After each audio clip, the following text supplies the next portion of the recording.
La ministre du Travail a annoncé vouloir lutter contre les travailleurs détachés. Qu'en pensez-vous?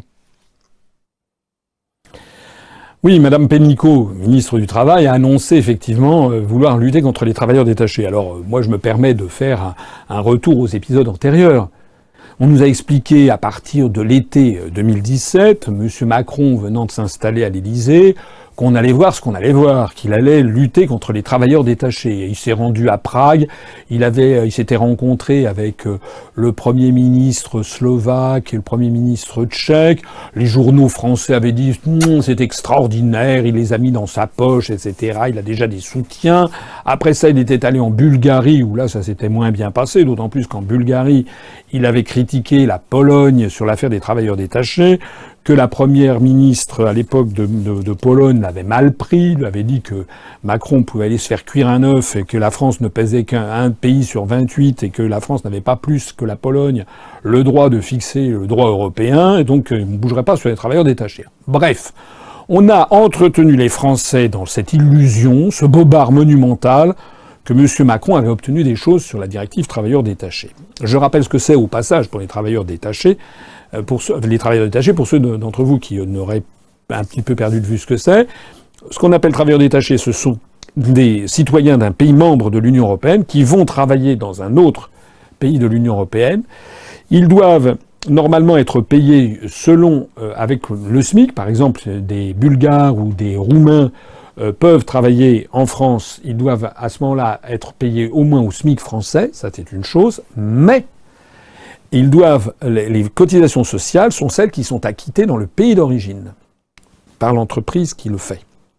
Donc évidemment, les cotisations sociales en France étant beaucoup plus élevées que celles qui peuvent avoir lieu en Bulgarie ou en Lettonie ou en Lituanie, eh bien évidemment, les entreprises françaises ont intérêt à faire venir des Bulgares, des Lettons, des Lituaniens, parce que même s'ils les payent au SMIC, ils ont beaucoup moins de charges sociales. Ajoutons à cela la procédure particulière aussi concernant les transports routiers avec les travailleurs détachés.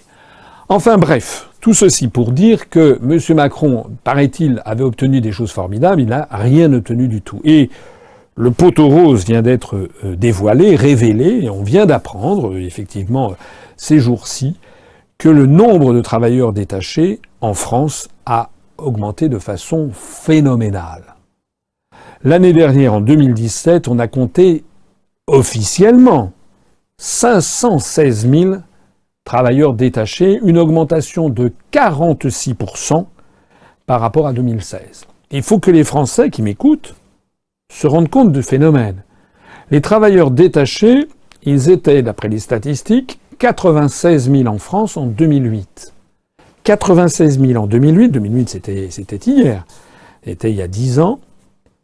Ils sont désormais passés de 96 000 à 516 000. Ça veut donc dire 420 000 de plus. 420 000 travailleurs détachés en France, ça veut dire 420 000 emplois qui sont pris par des Polonais, des Bulgares, des Slovaques, au lieu de Français. Ça veut donc dire 420 000 Français au chômage en plus. C'est ça que ça veut dire.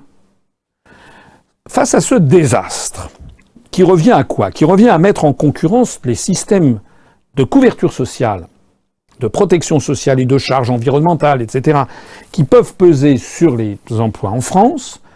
Ça veut dire qu'on assiste à une augmentation du chômage et que la logique économique, c'est que les entreprises françaises embauchent des étrangers. Donc la logique, c'est qu'on démolisse le droit du travail. C'est ça, la construction européenne. Il s'agit de démolir le droit du travail. Il s'agit d'appauvrir la population pour le plus grand bénéfice des détenteurs des capitaux des entreprises.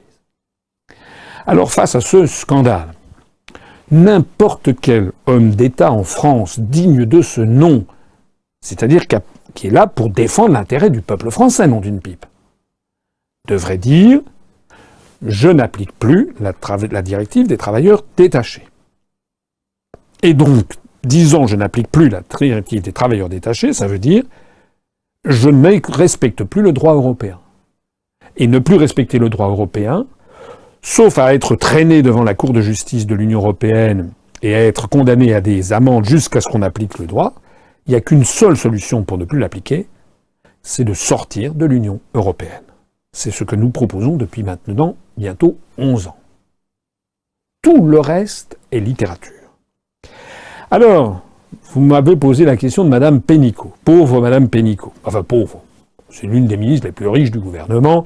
Elle a une fortune considérable. D'ailleurs, les réformes fiscales vont lui donner, je crois, un abattement fiscal de l'ordre de 60 000 euros, si j'ai bien vu. Enfin bon, nous avons affaire à quelqu'un qui est extrêmement riche, qui a fait de l'argent d'une façon d'ailleurs plus ou moins contestable comme directeur des ressources humaines, etc. En fait, c'est une femme qui vit dans sa bulle, très riche, et qui se fiche comme d'une guigne, en fait, du sort des Français pauvres. Elle est ministre du Travail. Alors Madame Pénicaud, telle la Pompadour moyenne, a regardé ça à travers un face à main, elle a dit « Ouh là là, c'est très mal, on va partir contre les travailleurs détachés ». Qu'est-ce qu'elle a proposé? J'ai cru avoir la berlue quand j'ai lu ça. C'est qu'elle a proposé de partir en guerre contre le travail illégal. Mais c'est pas des travailleurs détachés. Le travail illégal, ce sont des travailleurs détachés qui en plus travaillent au noir. Elle ne fait rien contre les travailleurs détachés. Elle dévie la colère populaire vers des travailleurs au noir. Par des entreprises qui embauchent des travailleurs détachés de façon illégale. C'est-à-dire, vous savez, il y a quand même des contraintes, c'est-à-dire que les travailleurs détachés, il y a un contrat qui devait durer 2 ans, qui doit durer 1 an, etc. Et il y a des entreprises qui tirent sur la corde, c'est-à-dire que ils ont des travailleurs détachés, dans le cadre de la procédure des travailleurs détachés, mais n'en respectent pas toutes les clauses. Donc c'est là-dessus. C'est-à-dire sur une partie, en fait, du problème. Mais qu'est-ce qu'elle a dit? Elle a dit, alors ça, il faut quand même vraiment le faire, c'est qu'elle va lancer la tactique anglo-saxonne du name and share. Name and share, alors pour ceux qui ne sont pas anglophones, name ça veut dire nommer, et shame ça veut dire la honte. Name and shame, ça veut dire que Madame Pénicaud, elle va donner comme instruction au service de l'État, lorsqu'il y a une entreprise qui embauche des travailleurs détachés de façon illégale, de les nommer, de dire voilà, il y a l'entreprise Tartampion et Fils qui a embauché des travailleurs illégaux, c'est scandaleux. Voilà. Voilà ce à quoi est réduit l'État. Non, je suis désolé, ça c'est pas de l'État. Ça c'est rien. Ça c'est une criaillerie de nuque dans un harem en perdition. L'État n'est pas ça. L'État, c'est que s'il y a des choses qui sont illégales, on intervient dans l'entreprise, on fait un procès verbal et on ferme l'entreprise pour une durée administrative de 1 an, de 1 mois, 2 mois, etc. Et de façon générale, on doit s'opposer à la directive des travailleurs détachés. Ces décisions, en fait, participent d'un avachissement, d'un avilissement de l'État. Il n'y a plus d'autorité de l'État.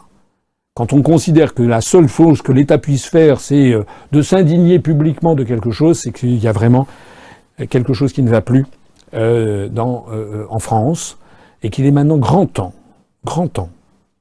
de chasser cette bande d'irresponsables. Ce sont des irresponsables, hein. Étymologiquement, un responsable, c'est quelqu'un qui a une réponse à un problème. Madame Pénicaud n'a plus aucune réponse. Elle n'est là qu'à ânonner dans la langue du maître, en anglo, name and shame. Elle ne sait plus quoi faire. Il est grand temps que les Français balayent tout ça, et le plus vite sera le mieux.